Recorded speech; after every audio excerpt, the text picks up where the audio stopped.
tentang akhir-akhir ini di Sumsel banyak sekali kasus pembunuhan yang terlihat begitu sadis, Bu. Tanggapannya gimana itu, Bu?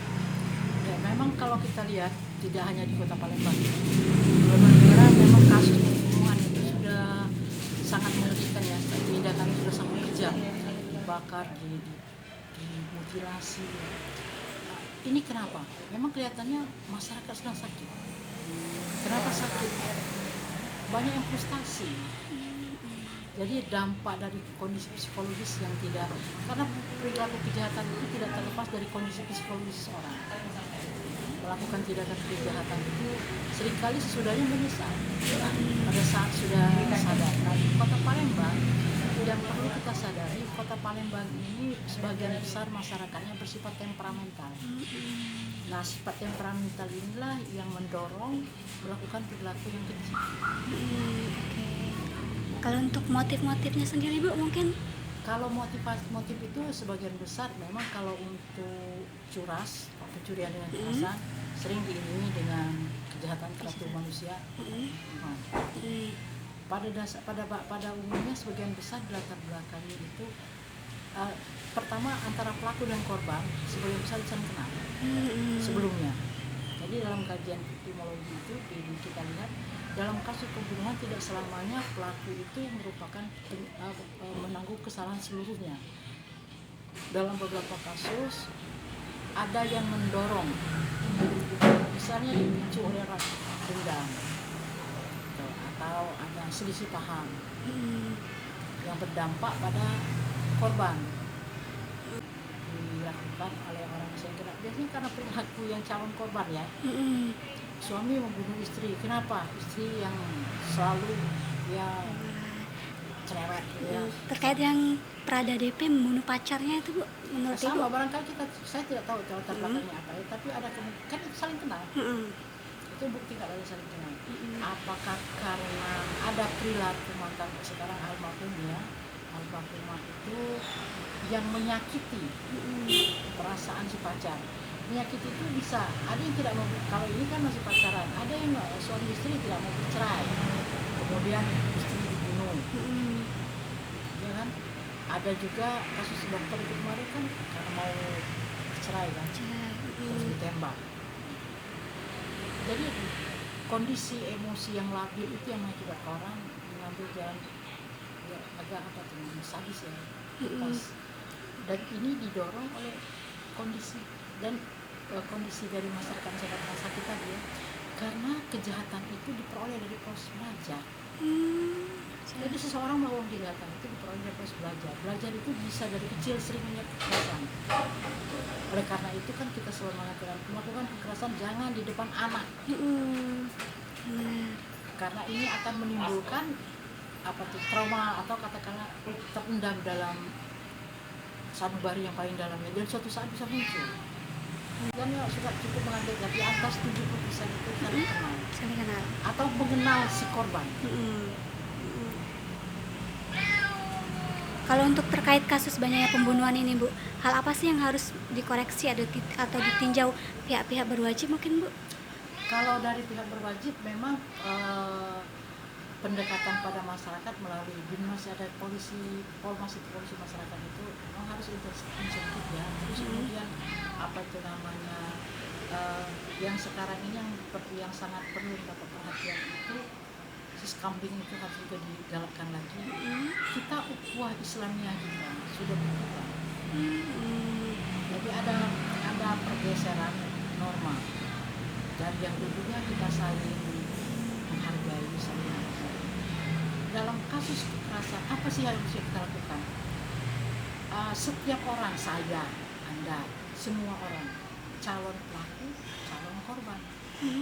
Jadi kalau demikian bagaimana mencegahnya? Jangan kita hanya berharap kepada aparat kepolisian, tapi berharap pada diri kita untuk tidak menjadi korban.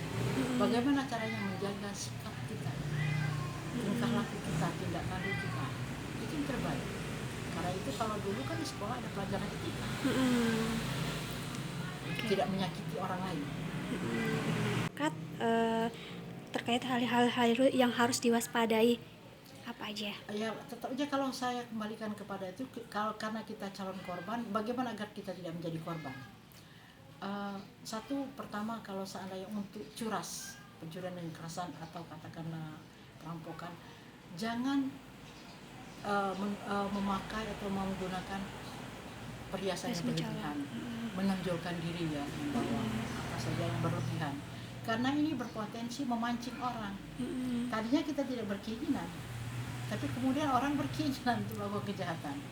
Artinya mencegah dari diri kita sendiri. Kemudian banyak kasus pemerkosaan diiringi dengan pembunuhan. Sebagai calon wanita bukan karena kita wah itu kan selalu menyudutkan kaum perempuan, tidak, bukan begitu. Memang apa tuh kodrat wanita itu dapat memancing nafsu laki-laki. Oleh karena itu kita harus berpakaian sopan misalnya. Itu normatif saja. Atau menjaga diri sendiri itu adalah hal yang wajib. Jangan kita berharap karena ada kepolisian. Tidak selamanya. Apalagi untuk Sumatera Selatan. Saya pernah berbicara di dalam satu forum dikatakan bahwa polisi itu berbanding jumlah penduduk. Untuk Sumatera Selatan, kalau begitu bukan perbandingan jumlah penduduk dengan polisi, maka banyak sekali daerah yang kekurangan polisi, jauh-jauh lagi. Jadi artinya kita sendiri yang jaga diri kita sendiri agar tidak menjadi korban. Berwajib apakah harus lebih bertindak lebih cepat, tegas atau apa? Memang yang saya tahu yang sebenarnya perlu sekali lagi ditekankan kepolisian itu nomor yang bisa dihubungi secepatnya itu harus selalu ditayangkan. Saya dulu ingat, sekarang lupa. Jadi dikasih tahu itu sangat perlu. Jadi kalau masyarakat mendapat masalah, apa itu namanya, sentral polisi yang dapat dihubungi harus ada, dan itu harus katakanlah disosialisasikan dengan optimal sampai orang semua tahu. Saya dulu tahu, saya ingat dulu karena begini, ada satu kasus sebenarnya cukup tanggap kepolisiannya, kasus kejadian tapi dia tahu call centernya kepolisian, dia bel datang itu cepat, tidak sampai 10 menit karena menyebar itu infonya. Jadi lebih cepat itu lebih banyak diinformasikan kepada masyarakat. Call center apabila mendapat apa itu namanya jadi calon menjadi korban, masyarakat bisa membantu. Saya misalnya ada melihat kemana sih harus hubungi, kan seperti itu. Tapi kalau call center itu sudah melekat, kalau orang kan 119 ya, nah, itu begitu 119 orang tekan siapa ada kejahatan. Nah, hal itu harus yang pertama. Yang kedua, polisi masyarakat, Binmas kalau sekarang apa namanya, kepolisian yang ada di masyarakat lebih intensif lagi memberikan perlindungan, katakanlah mendampingi dan mendeteksi, apalagi dalam kondisi seperti sekarang ini. Keras lah, itu sebaiknya kita, ya. Itu sebaiknya gimana Bu untuk bisa mengubah hal tersebut Bu? Sebenarnya masyarakat Sumatera Selatan ya sangat unik. Kenapa dia sebagai pusat temperamental ya? Karena budaya kita juga budaya yang keras. Kenapa saya katakan budaya keras? Orang mengatakan kalau dulu itu kan kalau bawa senjata tajam itu saudara tua. Dianggap sebagai saudara tua. Kalau ini mereka bawa senjata tajam. Kenapa ini muncul jadi sedemikian? Tidak terlepas dari geografis Sumatera Selatan.